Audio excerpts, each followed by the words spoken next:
Você sabia que na URSS circularam caminhões estrangeiros fascinantes, dos quais provavelmente você nunca ouviu falar? Desde os resistentes tchecos até os potentes japoneses, esses veículos deixaram sua marca na história soviética. Hoje vamos explorar 10 caminhões pouco conhecidos, mas impressionantes, que marcaram uma época e provaram que a engenharia internacional também chegou às estradas soviéticas. Fique até o final, a história deles vai te surpreender. Caminhões. Praga V3S. Comecemos com um caminhão tcheco que se tornou um verdadeiro símbolo de resistência e funcionalidade. O Praga V3S, um veículo todo-terreno com tração integral que guardava certa relação com o lendário Tatra. Esse caminhão se destacava não apenas pelo desempenho, mas também por seu design incomum e carismático. Seu motor a diesel era, em essência, meio motor Tatra V12, tinha 7,4 litros de capacidade e produzia 98 cavalos de potência. Embora o propulsor viesse da Tatra, a estrutura do caminhão era completamente diferente.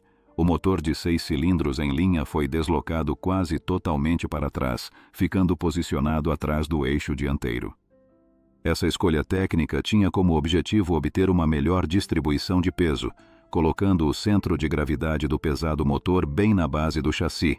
A suspensão dianteira era de feixes de molas, enquanto o eixo traseiro era do tipo basculante. O chassi era montado com rebites e contava com eixos rígidos equipados com redutores nas rodas, o que permitia alcançar uma impressionante altura livre do solo de 400 milímetros. Não está claro se o Praga foi importado desde o início de sua produção, mas é certo que vários exemplares chegaram ao território soviético. No entanto, o Praga V3S nunca foi adotado pelo exército soviético, já que a alta cúpula preferia utilizar máquinas locais. Em vez disso, foi empregado de forma limitada na esfera civil. Foi usado como guindaste, veículo de emergência e até como unidade móvel de radiografia pulmonar, sendo essa última versão a mais lembrada. Seu design era peculiar. O capô era tão pequeno que mais parecia um mini capô. Além disso, como o motor ocupava quase toda a cabine, não havia espaço para um segundo passageiro. Ainda assim, era possível acessar o motor retirando o capô ou inclinando toda a cabine. Uma verdadeira raridade semi-cabover, lenta, mas extremamente capaz. Caminhões Cepel.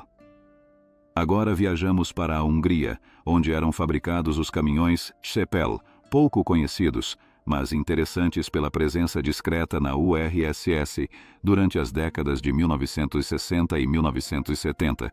O modelo D450N era um caminhão com capô, equipado com um motor a diesel de 5,5 litros e 100 cavalos de potência.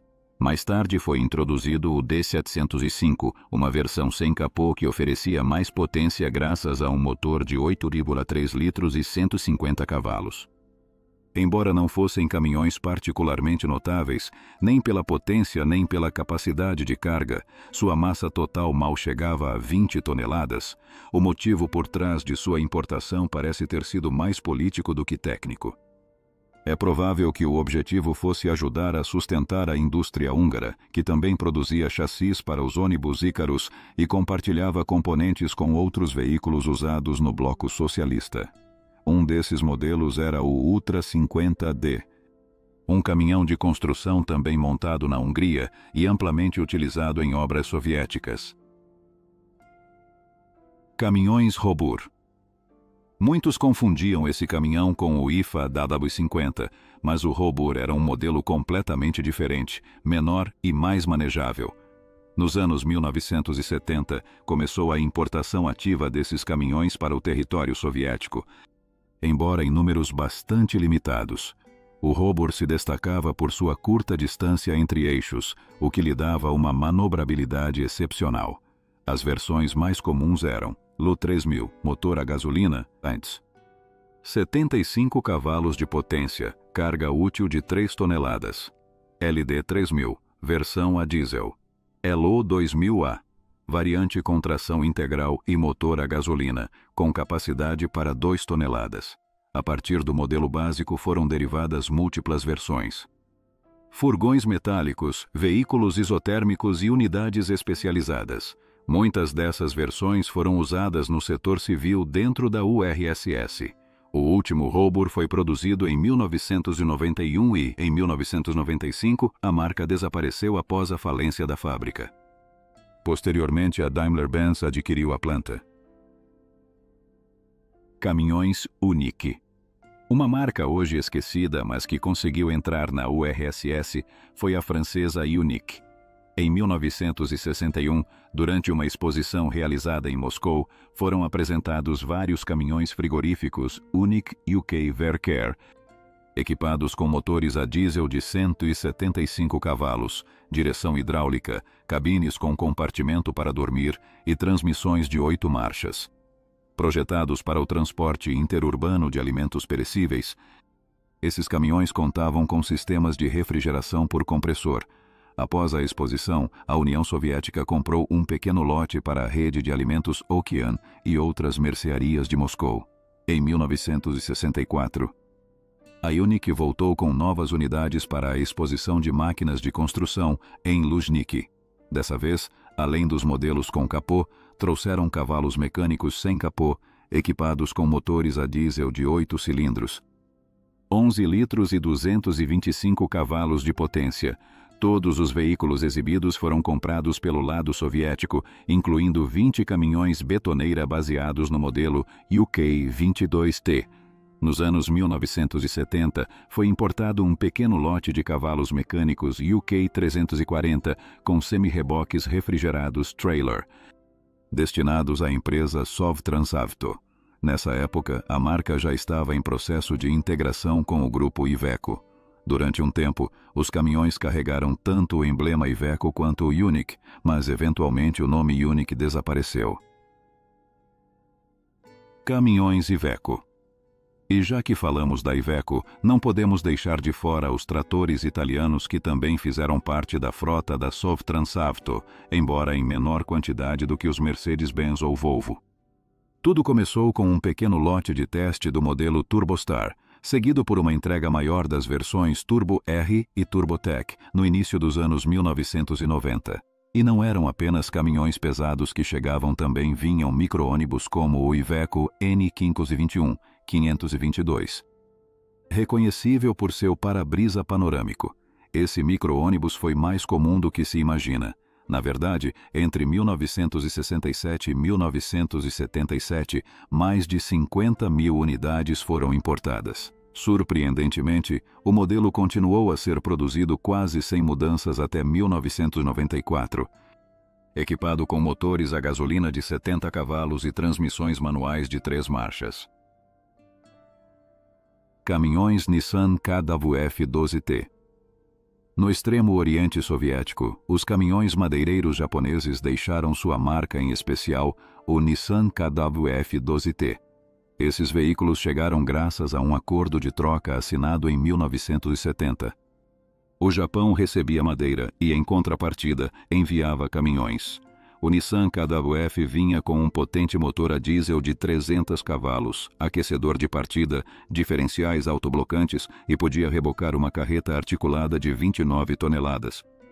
Sua durabilidade tornou-se lendária. Em Primorie, ainda eram usados até pouco tempo, embora as últimas unidades tenham sido entregues no final dos anos 1980. Antes de o Nissan ser escolhido, outro caminhão japonês foi testado. Caminhões Mitsubishi Fuso Badiousil 50. O concorrente direto do Nissan foi o Mitsubishi Fuso 850, também projetado para o transporte de madeira com carreta. No entanto, acabou rejeitado devido ao motor menos potente, que gerava apenas 200 cavalos, e a menor capacidade de carga, apenas 10 toneladas contra 12 do Nissan. Mesmo assim, os engenheiros japoneses aceitaram realizar ajustes após os testes. As entregas começaram mais tarde, embora em volumes bem mais modestos. Também se considerou a importação de caminhões basculantes japoneses com capacidade de 7 a 8 toneladas e tração 4x2. Para isso, no final dos anos 1960, a URSS comprou um lote de 10 caminhões de teste de 4 marcas diferentes. 3 unidades Hino T24, 2 unidades Isuzu TD50D, 3 unidades Fuso T385L e 2 unidades Nissan PTL 81SD. Caminhões Isuzu TD50D. Entre os caminhões japoneses testados na URSS estavam 3 unidades do Isuzu TD50D, juntamente com outros modelos como o Fuso TT335L e o Nissan PTL 81SD. Esses caminhões basculantes eram considerados da mesma classe que o soviético MAZ-503, mas com configurações técnicas muito diferentes. Os testes realizados pelo Instituto NAMI resultaram em avaliações bastante críticas. O relatório destacava que esses caminhões não estavam preparados para operar nas duras condições da indústria madeireira do extremo oriente soviético. Entre os problemas apontados estavam a baixa qualidade operacional e a falta de adaptação às exigências da época. As reclamações mais comuns de motoristas e mecânicos incluíam a dificuldade de transitar em estradas florestais ruins, a ausência de direção hidráulica, o layout com capô que complicava a manutenção e a baixa durabilidade dos pneus, entre outros defeitos. Apesar disso, esses veículos tinham pontos positivos, como uma boa relação entre capacidade de carga e volume da caçamba, a presença de freio motor em todos os modelos e uma ergonomia mais bem cuidada do que a dos equivalentes soviéticos. Mesmo com essas vantagens, a conclusão foi clara. Os caminhões japoneses não resistiam às condições extremas. E por isso as compras em grande escala foram descartadas. Apenas um lote de 50 unidades do Fuso T33LD foi adquirido. Caminhões Fuso T36LD. A história dos caminhões japoneses na URSS continuou em 1976, com a compra de alguns caminhões de carroceria aberta e basculantes de 14 toneladas, com tração 6x4 da família ZM. Especialistas do NAMI realizaram testes detalhados e destacaram vários avanços técnicos nesses modelos, como motores a diesel de grande cilindrada sem turbocompressor e transmissões de 4 marchas com multiplicadores que permitiam até 16 velocidades. Esses caminhões Fuso foram comparados aos soviéticos KAMAZ e aos alemães Magirus. No fim, a preferência se inclinou para os veículos alemães, principalmente devido à sua maior confiabilidade e desempenho em condições difíceis. Disse que, se a URSS tivesse decidido apostar no Fuso, poderiam ter sido compradas até 10.000 unidades para a construção da ferrovia BAM, Baikal-Amur. Caminhões Magirus. Os famosos caminhões alemães. Magirus ocupam um lugar especial na história do transporte soviético. Disse que a URSS foi fundamental para evitar a falência dessa marca histórica nos anos 1970. Durante aquela década, as entregas de Magirus para o mercado soviético foram significativas. Principalmente chegaram caminhões basculantes, mas também chassis, caminhões de carroceria aberta e até tratores. O modelo Rus do 232D de 2 eixos tinha capacidade de carga de 11,5 toneladas e era equipado com um motor a diesel de 11,3 litros e 248 cavalos de potência. Para cargas maiores, o Magirus 290 de 3 eixos suportava até 5 toneladas, com motor de 14 litros e cerca de 300 cavalos. Além disso, a URSS também recebeu caminhões Magirus DU 3830 com tração integral, motor a diesel potente e redução para terrenos difíceis. Caminhões Faun. Não foi apenas a Magirus que esteve presente. Em importantes projetos soviéticos como a construção do gasoduto Soyuz, do oleoduto Druzhba e outros, foram usados robustos caminhões-tratores Faun de 3 eixos com tração integral. Os modelos das séries HS e HZ se destacavam pela resistência e pela capacidade de transportar tubos de grande diâmetro por estradas acidentadas. As potências de seus motores variavam entre 320 e 520 cavalos, e o peso total do comboio podia superar 80 toneladas. Embora não existam dados exatos sobre o número de unidades adquiridas, sabe-se que em 1977 já havia pelo menos 86 caminhões Faun trabalhando na construção do gasoduto Soyuz. Caminhões Sisu. Por fim, merece destaque especial a marca finlandesa Sisu, famosa por seu atendimento personalizado a cada cliente, o que resultava em caminhões muito exclusivos. Na URSS, os Sisu eram valorizados por sua alta confiabilidade e conforto. No início dos anos 1980, pelo menos 6 caminhões basculantes Sisu 41 participaram da construção da usina hidrelétrica de Verkhnai, em Murmansk. O Sisu 41 vinha equipado com um motor a diesel Leyland 0680, com 150 cavalos de potência e 11,1 litros de cilindrada. Tinha configuração de rodas 4x2 e capacidade de carga de 7 toneladas. Sua cabine era espaçosa e confortável, com um capô alongado e um design marcante. Esses caminhões se mostraram duráveis, com alguns trabalhando até 1988.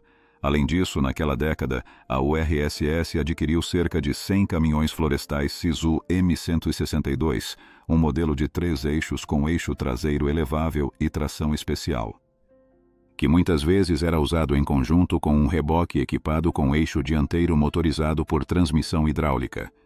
Esses conjuntos melhoravam consideravelmente a mobilidade em estradas difíceis e aumentavam o espaço e o conforto dentro da cabine. Os Sisu florestais foram fundamentais nas operações madeireiras da Carélia. Além dos modelos florestais, a Sisu também forneceu ao mercado soviético chassis para caminhões de bombeiros e outros veículos especializados. Se você se surpreendeu ao conhecer esses gigantes que marcaram uma época na URSS com sua força e caráter único, não esqueça de deixar seu like, se inscrever e ativar o sininho. Assim você não vai perder nenhuma história sobre os verdadeiros heróis da indústria pesada. Nos vemos na próxima aventura, onde outro caminhão inesquecível espera para contar sua lenda.